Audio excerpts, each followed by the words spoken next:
আজকে চট্টগ্রামের পোলো গ্রাউন্ডে বিশাল সমাবেশে তারেক রহমান বক্তব্য দিচ্ছেন। আমি আপনাদের সামনে যখন কথা বলছি বাংলাদেশে তখন 1:10 বাজে, এখনো চলছে। আমি বক্তব্যের মধ্যে একটা সমালোচনাও খুঁজে পাচ্ছি না। প্রতিপক্ষের নাম ধরে, দল ধরে, কৃষকের উন্নয়নের জন্য, কৃষির উন্নয়নের জন্য কৃষক কার্ড দেবেন, আর ধানের শীষকে জয়যুক্ত করলে পরিবর্তন এবং যে প্রতিশ্রুতি বাস্তবায়ন হবে। তারপরে তিনি যেই কথাগুলি বলছেন সেই কথাগুলো মধ্যে যেমন দেশের মানুষ পরিবর্তন চায়, দেশের মানুষ রাজনৈতিক অধিকার ফিরে পেতে চায়, অধিকারের কথা, পরিবর্তনের কথা, উন্নয়নের কথা, কৃষক ভালো থাকলে বাংলাদেশ ভালো থাকবে। তারপরে কৃষক কার্ড দেবে সেটা বলেছি। তারপরে ফ্যামিলি কার্ড নিয়ে তো রীতিমতো হুলস্থুল কাণ্ড। অন্যরা মনে করলো যে আমরা মনে পিছিয়ে গেছি, ফলে ওটাকে চাপা দেওয়ার জন্য ভালোবাসার কার্ড বলতেছে, আবার এনসিপি বলতেছে এটা প্রতারণা কার্ড, কেউ বলতেছে নির্বাচনের আচরণবিধির লঙ্ঘন, লোভ দেখাচ্ছে। বলা হচ্ছে কি তারা ফ্যামিলি কার্ড ইতিমধ্যে বিক্রি করা শুরু করছে। এই সমস্ত কথাবার্তাগুলো হচ্ছে এবং কিছু কিছু পরিকল্পিত ঘটনাও সাজানো হচ্ছে।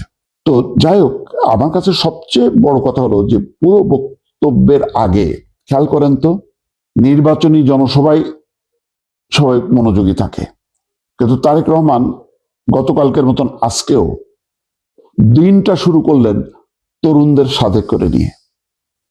চট্টগ্রামে তিনি এই পোলো গ্রাউন্ডে সমাবেশে আসার আগে তরুণদের নিয়ে, বিশ্ববিদ্যালয়ের শিক্ষার্থীদের নিয়ে তিনি কথা বলেছেন এবং সেখানে বলেছেন যে ভোটার আইডি কার্ড বা ন্যাশনাল আইডি কার্ড পাইতে গেলে কি পরিমাণ বিড়ম্বনা হয়, আপনি যেমন খুব দ্রুত বেগে পেয়েছেন আমরাও যাতে পাই।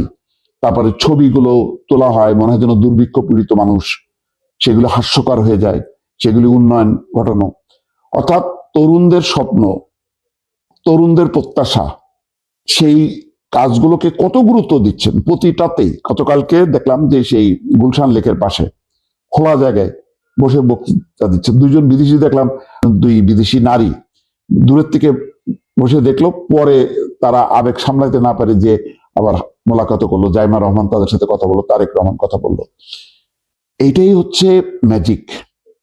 আপনি মুখে লম্বা লম্বা কথা বলবেন, কিন্তু আপনার সেই আচরণে যদি পরিবর্তনটা না হয়, তাহলে মানুষ কি এই বক্তৃতায় আর বিশ্বাস করে? এই বক্তৃতা কি শোনেনি? শেখ হাসিনা বক্তৃতা দিত না? দিত কি? তার বক্তৃতার হলো 100 ভাগের মধ্যে 80 ভাগ থাকতো হচ্ছে জামাত বিএনপিকে ধুয়ে ফেলা, উপড়ায় ফেলো, হাত কেটে ফেলো, হাত পোড়ায় দাও, যারা জ্বালাও পোড়াও, এই সমস্ত গুলি করতো। আর হচ্ছে তার উন্নয়নের ফিরিস্তি। তো প্রথমেই তো 12টা বাজায় দিত। এত সমালোচনা, এত বিষোদ্গার, এত প্রতিহিংসার কথা বলে তারপরে আপনার উন্নয়নের কথা বলবেন, মানানসই না। তারেক রহমান দেখেন সমালোচনা করছে না তা না, কোনগুলি করছে, যেগুলো দিয়ে মানুষের ধর্মীয় অনুভূতিকে নাড়াচাড়া দেয়া হচ্ছে। বলা হচ্ছে ওই যে জান্নাতের টিকিট তাদের হাতে আছে, দাঁড়িপাল্লায় ভোট দিলে জান্নাতে যাওয়া যাবে, এই সমস্ত এই যে ধর্মকে সুরসুরি দিয়ে ভোট আকর্ষণের চেষ্টা, সেটার তিনি কাউন্টার বক্তব্য দিচ্ছে। কিন্তু বলে নাই যে জামাত ইসলাম অগণতান্ত্রিক দল, স্বাধীনতা বিরোধী দল, এটাকে করো, উচ্ছেদ করো, খতম করো, আমরা নিষিদ্ধ করো, এই কথা কিন্তু বলছে না। হ্যাঁ, বলছেন যে মুক্তিযোদ্ধারা কেমন, মুক্তিযুদ্ধের সময় এদেশে মানুষ তাদেরকে দেখেছে, সেই সমালোচনাটা আছে। কিন্তু এটা তো অবশ্যই, এটা বিএনপির অনিয়মের কথা বলবে না। পট পরিবর্তনের পরে তৃণমূল পর্যায়ে বিএনপির নেতাকর্মীরা তো দুর্নীতি, চাঁদাবাজি, দখলবাজি করেছে, সত্য তো এটা। তো সেটা সমালোচনা হবে না? হবে। কিন্তু কোনো পক্ষই এই পর্যন্ত এটা ভালো যে উচ্ছেদ করো, বিতাড়িত করো, পাকিস্তানে পাঠিয়ে দাও, ভারতে পাঠিয়ে দাও, এই কথাগুলি নাই।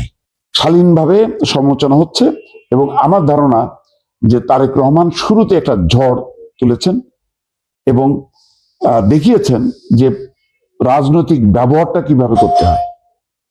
তিনি দেখিয়েছেন যে কিভাবে কালচার, যে প্রতিপক্ষের সমালোচনাটা কিভাবে করতে হয়, আর সবচেয়ে গুরুত্বপূর্ণ হলো নিজেরা কি করবেন সেই চিত্রটা তুলে ধরছেন।